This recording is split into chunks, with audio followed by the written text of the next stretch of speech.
Hey everyone, this is Sound Collision Radio. I'm Ashley and this is Conquest. Thank you for having me on my show. So the first time we did this, you were eager about this podcast. Has anything changed or have you changed at all with the idea of it? Man, usually other people in the hot seat. Well, today's your turn. Well, uh, my view on the podcast hasn't changed all that much, except for I don't want to force material. So I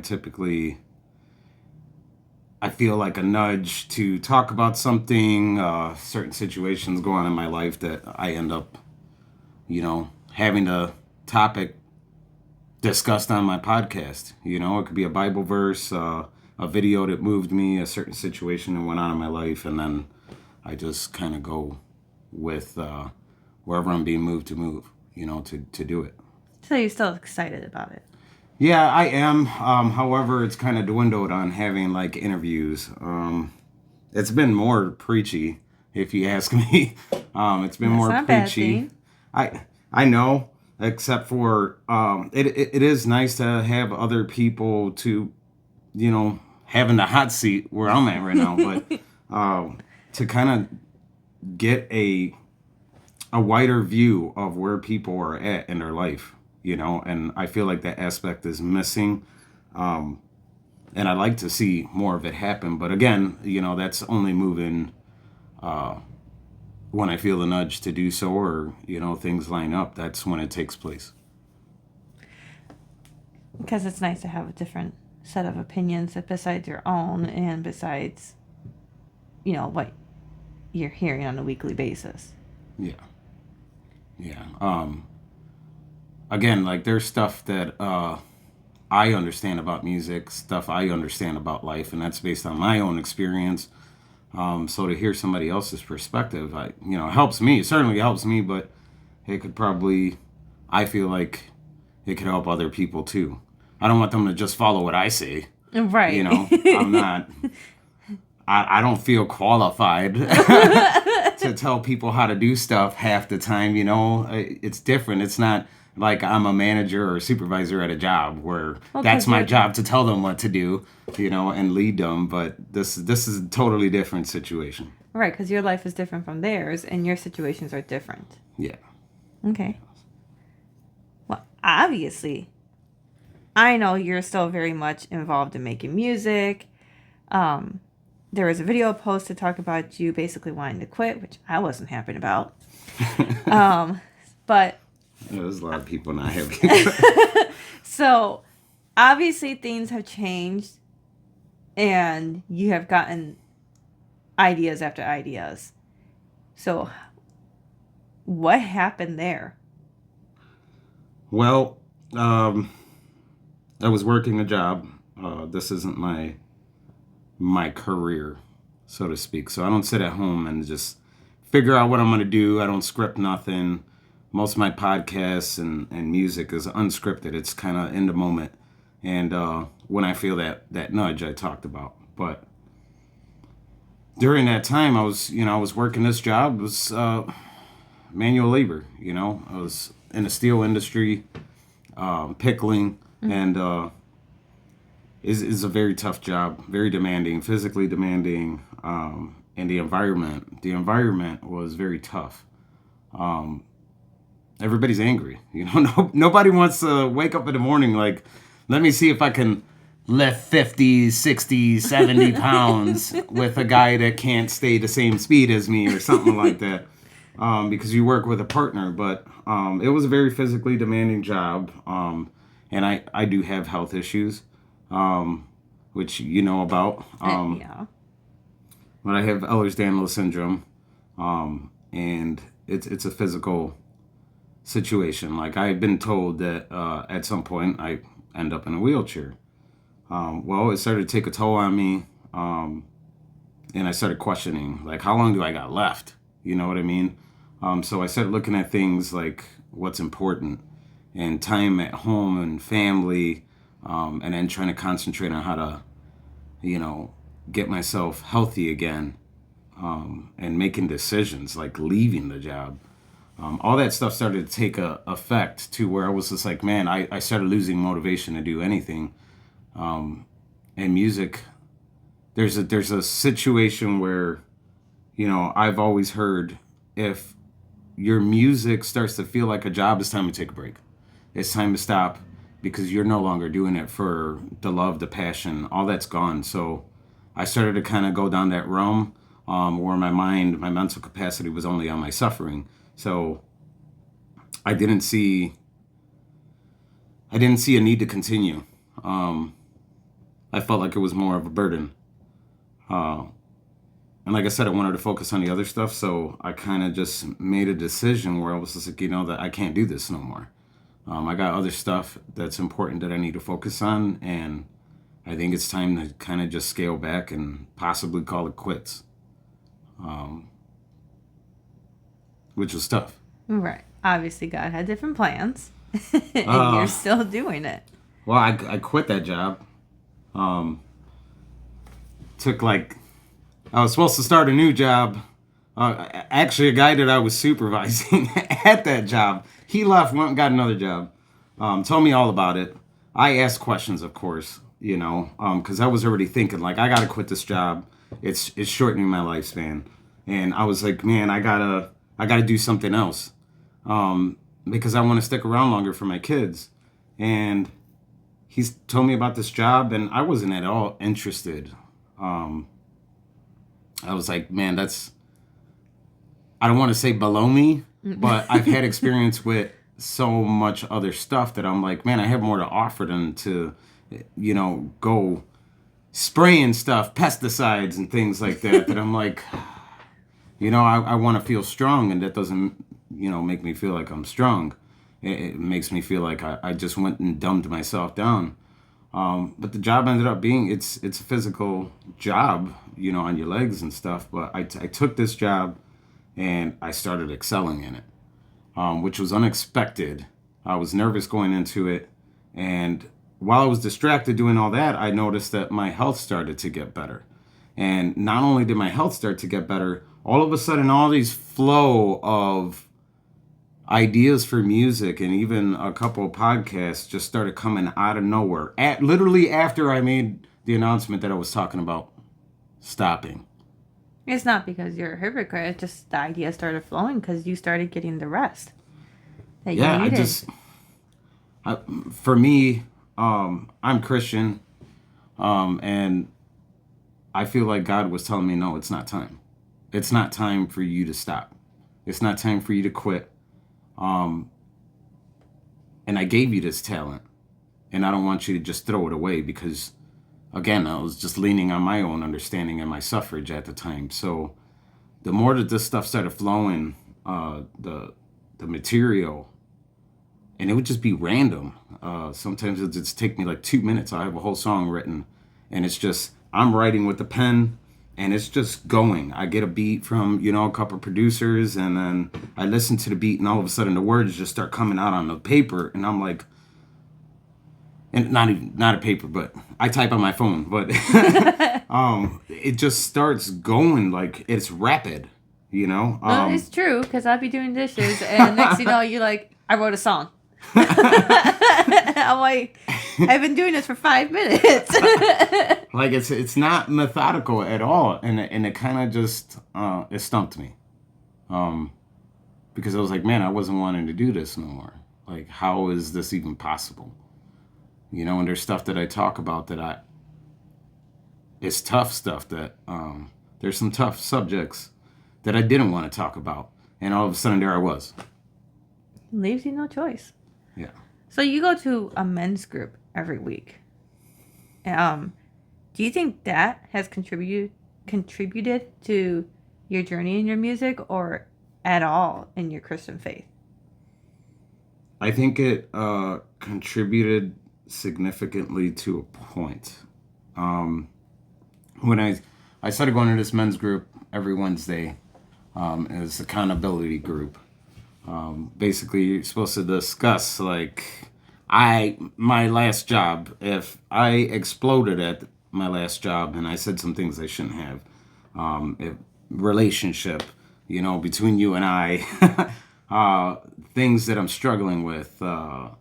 There's a lot of men struggling with lust, and in the world today, it's easy to struggle with that. Well, you discuss those things, and the men are supposed to hold you accountable. They check on you during the week, see how you're responding to the advice you're given, the criticism you're given, to try to push you in the right direction. So for a good period of time, that was taking place very heavily, and it contributed to me wanting to. It started identifying everywhere I needed change. Everywhere I needed change, all of the stuff that I was doing that was wrong, way I talked, way I thought, and it contributed significantly. Like for example, I was doing a lot of messed up music out there, and I started getting uncomfortable. I had an alcohol problem. I also one day, through no force of anybody, no AA, no nothing like that, but I just one day had a feeling like it felt dirty, it felt wrong, and I didn't want to do it no more. And all of a sudden, there I was. I stopped. I just stopped, and I didn't want to drink any more alcohol, and I saw my life start to improve, and I feel like that was a tool to get me to a certain point. Obviously things changed in that men group. People come and go, so a lot of the dynamic changes. I won't say that it's doing the same thing that it did before, but there are some good things that are taking place in there, and there's things that I would change, But as far as the men's group, like it still contributes. It still contributes to what I do now, in terms of who I am now. Which, by the way, you're 2 years sober, and that's really well accomplished. 2 years sober without being forced. And I'm so proud of you. So, speaking of your old music, it has been popping up to be popular. I know this is a hard topic for you, but what are your feelings about that? Because you just said that you're ashamed of some of that. I hate it. I hate it. I'll go back to listen to some of my old music and I cringe. The way I was talking. I grew up, my teen years and stuff. Eminem came out. I listened to Tupac, Biggie Smalls, Busta Rhymes, Exhibit. There's all these people. Snoop Dogg. I was born in the city of Chicago, and that's the culture there.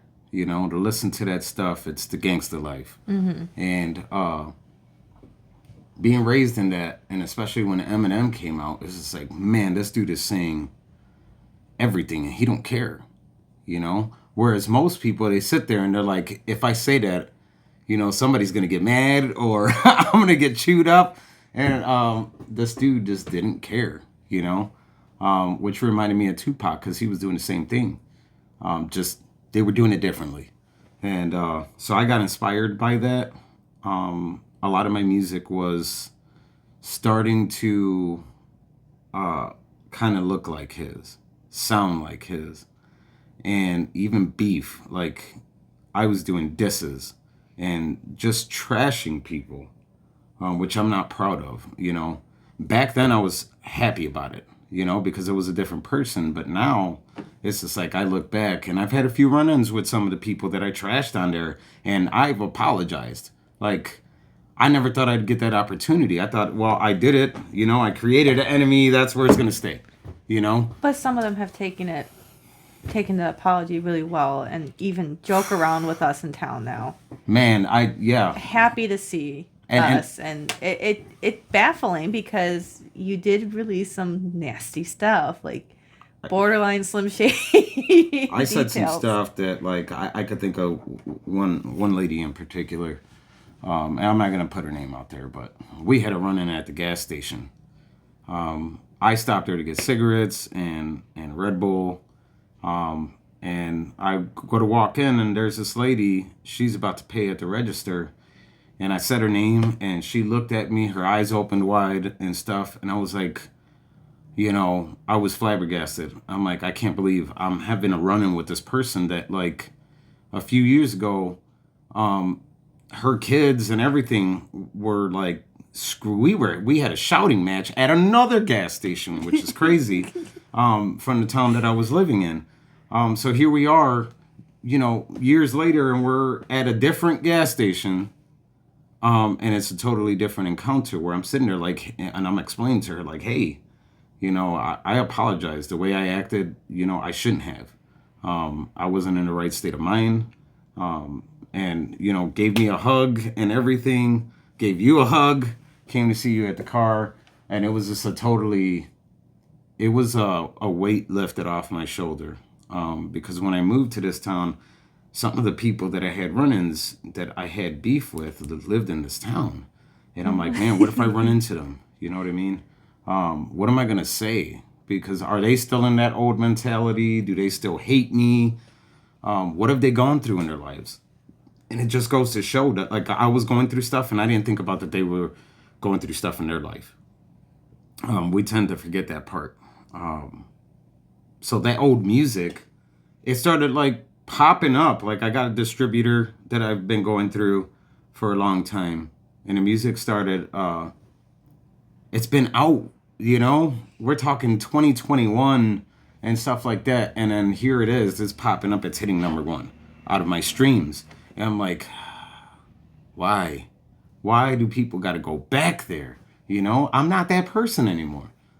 But you were that person at one point. I was that person. For their lives, you were. And I thought, with the stuff I'm putting out now, and being transformed, and I won't say I'm fully transformed. I'm still working. But God's working on me right now. And I thought about, like, just completely starting over. Mm-hmm. Just deleting everything. And then I had this thought. I'm like, if I leave it, people will go back and see where I came from, But it really bugged me because I'm like, hey, I want you to look at me now. I don't want you to look back there. Right. Don't look in my closet. Right. You know what I mean? So it bugged me. But you recently had a friend that, speak to you and actually stumped both of us for 2 days straight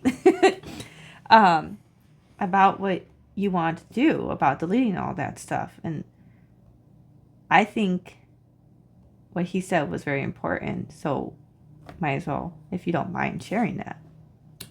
So we were having a discussion on strategies moving forward, with music and stuff. And this guy, I've known him for 10 years, a little over 10 years. We used to work together. He is in the music business. And he's got so much wisdom, and sometimes we could go months without talking. And then the second we talk, it's just like it was yesterday that we last talked. And we'll have conversations. Well, we were talking strategy of my old music and how I'm doing things. And I had put out this video and talked to him also about not wanting to make it, like I didn't care about it and stuff like that. And he kind of like talked to me like he didn't believe that, and wants me to progress and do better. And so I told him the whole spiel about wanting to delete the music and then leaving it there for people to listen to and see where it came from. And then the first thing he said that stumped me was, he was just like, basically along the lines of saying, hey, there's people still over there. In that place that you left, there's still people over there. In that part where you were, in that portion of their life where your life was, they're still there. And they need help getting out of it. And basically, you don't want to build a home for them to stay in that you wouldn't even stay in yourself, And that hit me. So I'm like, so I started thinking. And then he's just like, I want you to pick 3 songs. Go back to the beginning. Go to all your music. He gave you homework. And he started giving me homework. And I'm like, this dude is like, he's really on it. And he gave me homework. And he's just like, I want you to pick 3 songs. And when you're going through your music, I want you to keep in mind, yes, the answer, yes, or no. And I was like, all right. So then he follows it up by saying, any of that music that you kept up, would you perform it live? And I never thought about that. I just left it there. I don't go back there and say, oh, and daydream about it. But when he put me in that position, I felt uncomfortable in my own skin. And I knew right off the bat when he asked me that question, to ask myself that question, I knew there was a bunch under I would never want my kids to hear, and I would never want to perform it live. I would then be badgering those same people, especially the ones that I apologize to. I would be badgering them again. Why? Because the fans want to hear it again. They want to hear it live. It's just like, I'm not on that. So I really had to dig deep. It took me an entire day. He was like, get back to me at 8 o'clock. I got back to him at 8 o'clock and I was like, hey man, I need a little more time. Like, we're going through the music and we're having emotional moments and we're thinking about it. And be glad that he's not grading you on this. And I'm like, man, I'm turning in a late assignment. But it really made me sit there and think. Like, I've had these moments where I know people are judging me. There's new people, I'm pretty sure, are going to the music I'm releasing now. And I'm on Spotify and everything. So if a playlist, they play the good song, Spotify, if they got it on shuffle, it's gonna play an old song. And they're going to be like, what is this?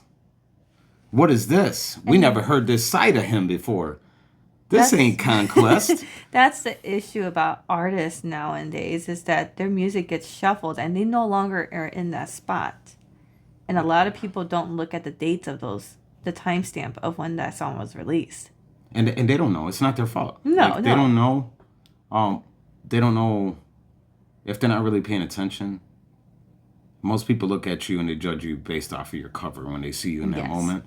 And then when you release a song and stuff like that and then they hear something else, they're like, it changes their whole perspective of you.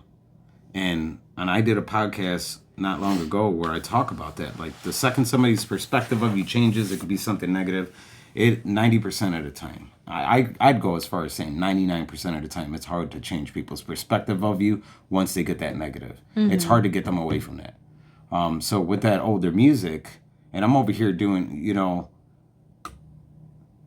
a different style of music and everything, people looking at that, and it's just like, once that negative kicks in, it's just like, well, good luck redeeming yourself. You just dug your own grave. With those people and potential fans and supporters. So now that I have you in a vulnerable spot, I'm going to ask you a really tough question. Let me take a sip of water. So obviously your music is for anybody and everyone to listen to and relate to. But you being as a man in today's society, and being vulnerable in your pain and struggle compared to the past music that you used to release out there, which is very angry and very bold. How has that changed your view on how a man is supposed to be?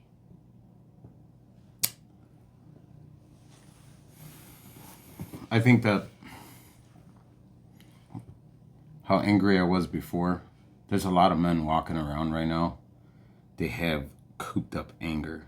Society tells us to keep our mouth shut. Only speak up if you're tough.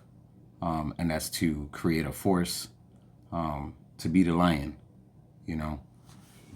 And a lot of men are walking around with that testosterone, you know what I mean? I got to be the biggest, baddest guy in the room. And they have a lot of undealt with stuff in their hearts. Their heart posture is just all wrong. They haven't worked through it because they were told to stay silent and be tough, walk it off. Real men don't cry. And for me, I saw when I was doing all that stuff, I was lost. I had not worked on any of it. I grew up Anytime I wanted to talk about something, it was a shutdown all the time. And my mom had these boyfriends. There was one that I used to go to work with him, and he used to deliver insulation and ceiling tiles and all this stuff. And he took me to work with him a few times where I had to go do the heavy labor, and it was dirty. And I was a kid, and if I whined just a little bit, like it's too heavy or something, it was, you better toughen up. The world ain't gonna stop for you. You know what I mean? So I kind of grew up with that mentality that I couldn't show any sign of weakness. Anything below toughness was weakness. And I had to walk with that stance, and I walked with that stance my entire life. Be quiet, isolate, don't tell nobody nothing because they're going to use it on you. And so it was, if anybody picks on me, I'm going to show them how tough I can be. I'm going to tear them down before they get to me. I'm not letting them tear me down because I'm going to be the alpha, and I'm going to make you feel this small. So when I was doing that music, that's what I was out to do. It was to tear people down because I wasn't going to let them tear me down. And once I started doing like the men's group and following Christ, Jesus was the toughest man in the room. You know what I mean? And he didn't approach things the way we're taught to approach things in society now as men. And we're kind of seeing the dynamic shift a little bit, but when I saw that, take everything I learned growing up in Chicago and being around gang bangers and all that stuff to, even my own siblings doing that stuff, I saw Jesus as more gangster than anybody I ever encountered. And it changed my perspective to where I was just like, that's the type of gangster I want to be. I don't want to be this other guy. These other guys are fake. And you'll hear the terminology sometimes where another guy who thinks he's tough will look at another guy and say, oh, that dude is soft.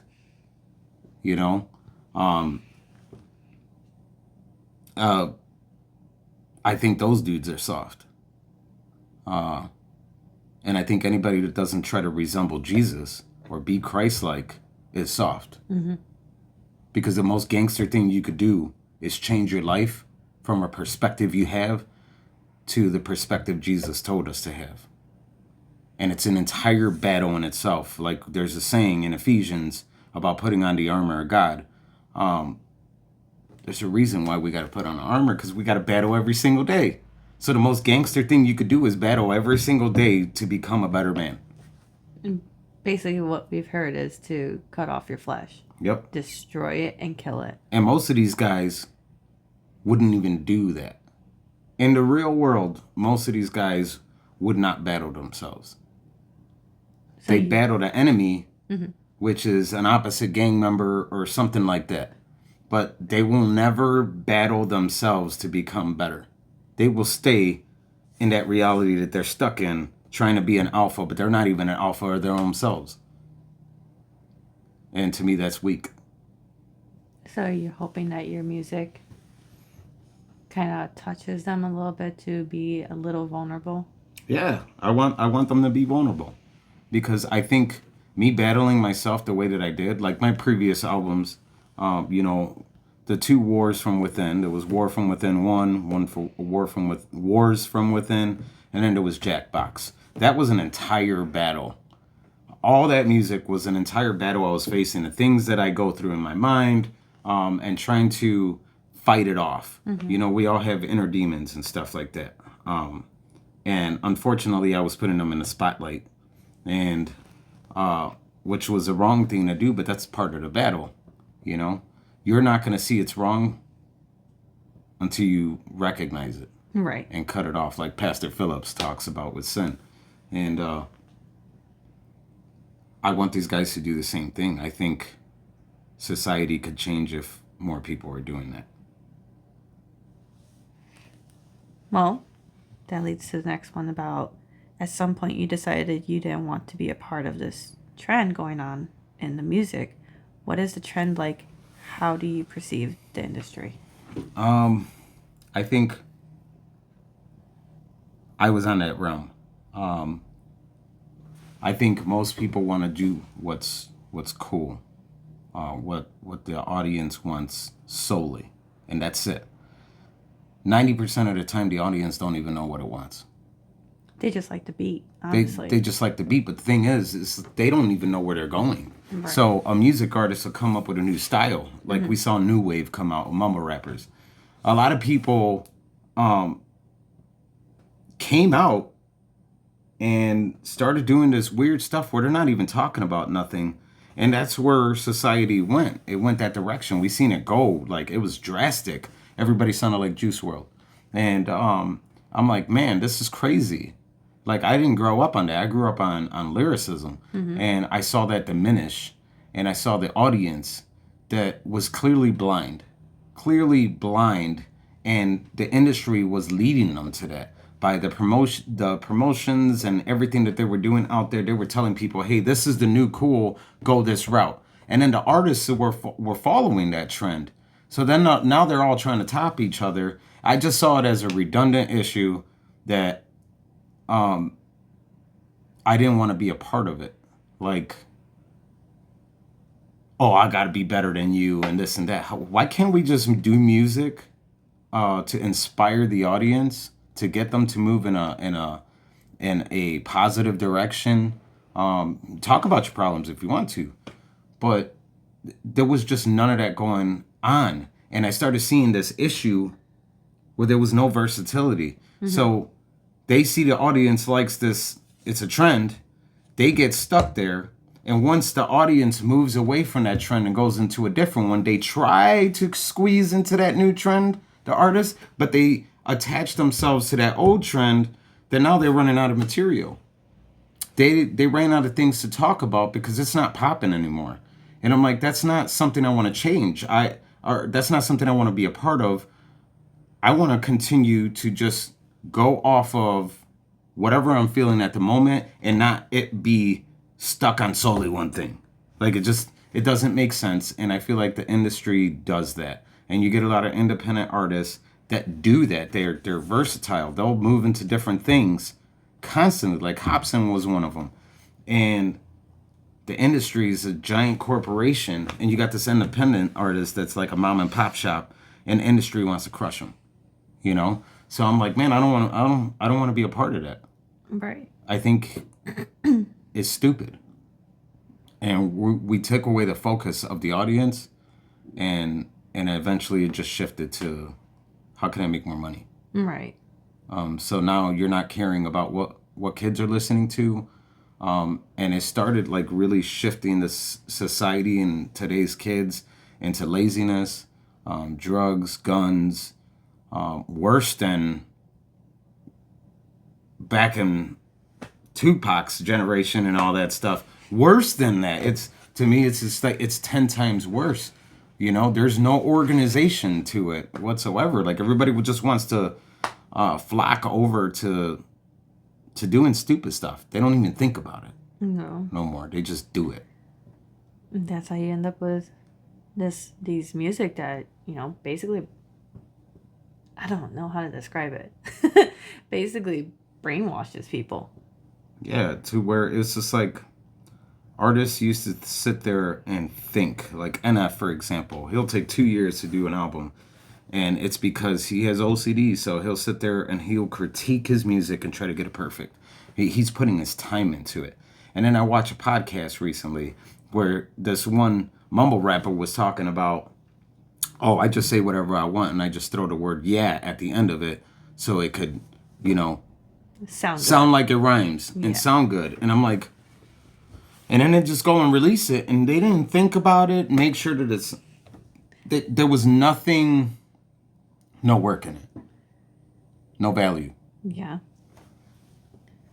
So, what is your fundamental philosophy you go by when you are making songs and stuff? Like, when you're in that booth, what is your standpoint? Like, what is your foundation on all this?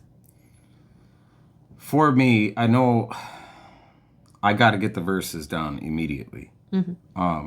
And it's very difficult for me if I start a song and I'm having a hard time with it. It's difficult for me to revisit it later.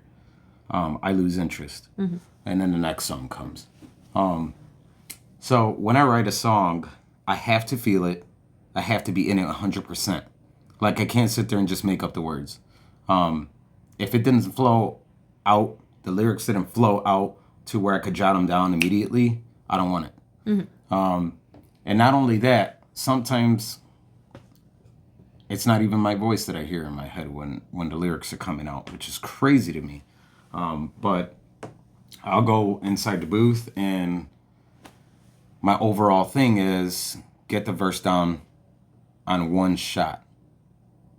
Whereas I know a lot of other artists, most artists will sit there and they'll go over and over, and they'll have a producer that will sit there and chop up pieces of every time they recorded and glue them together to where they did this whole verse. That's why when sometimes you see them live, they don't sound the same. Right. They don't sound the same because they didn't do it in one shot a lot of the time. You got people like Gone that's trying to do that right now, where he's trying to get it out on one shot, and he's doing these, videos and shorts where he's proving like, hey, I can do this in one shot. I think there's an absence of that right now, and that's something that I stick to. If I can't get it down in one shot, I'm struggling. Right. And I'm probably not going to put the song out, especially if I don't revisit it.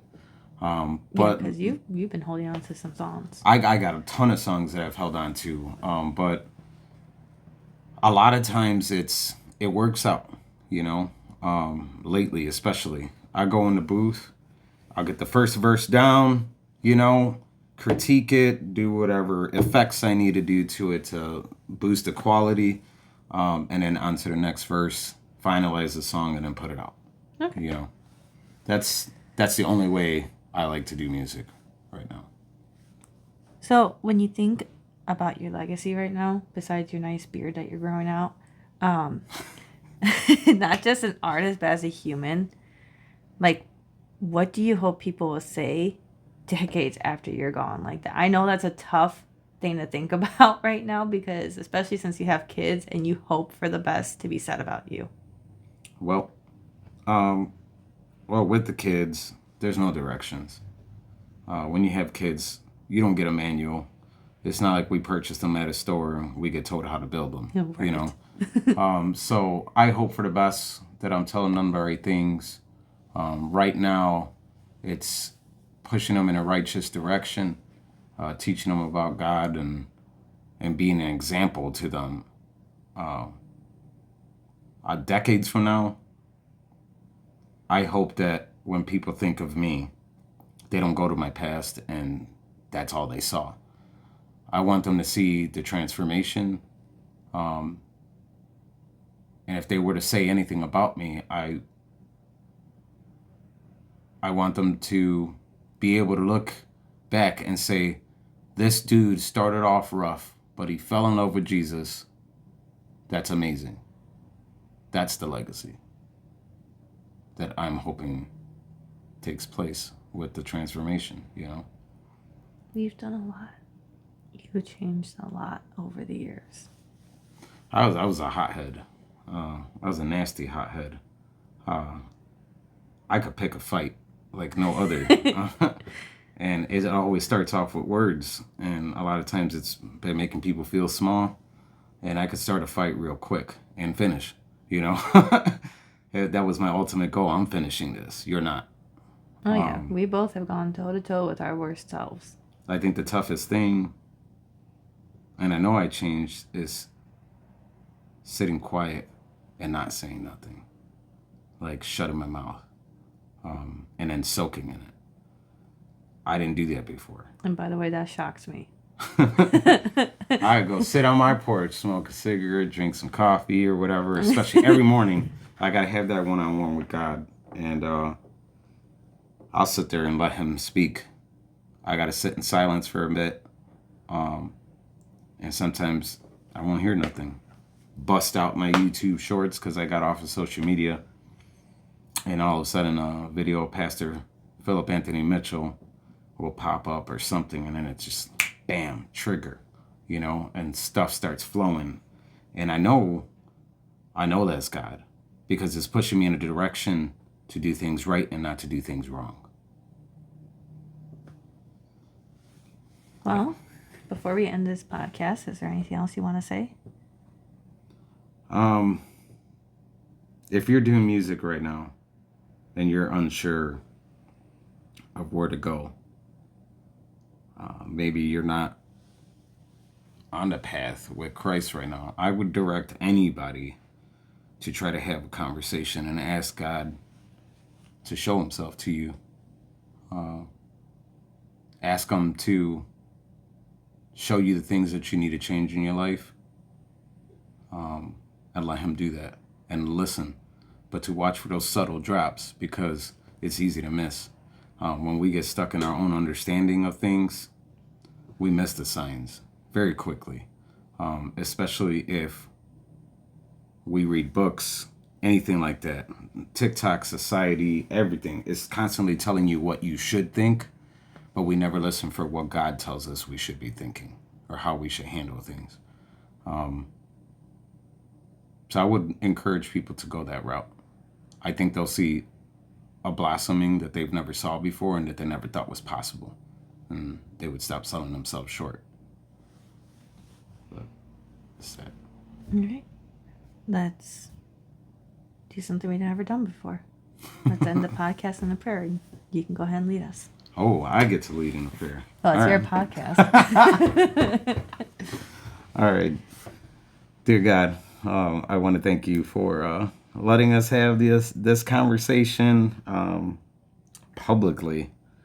For one, I typically only like to speak in private with you, but I want other people to see that it's okay to do it publicly and to show people that you're here and that you're always with us and constantly trying to guide us and push us in that right direction.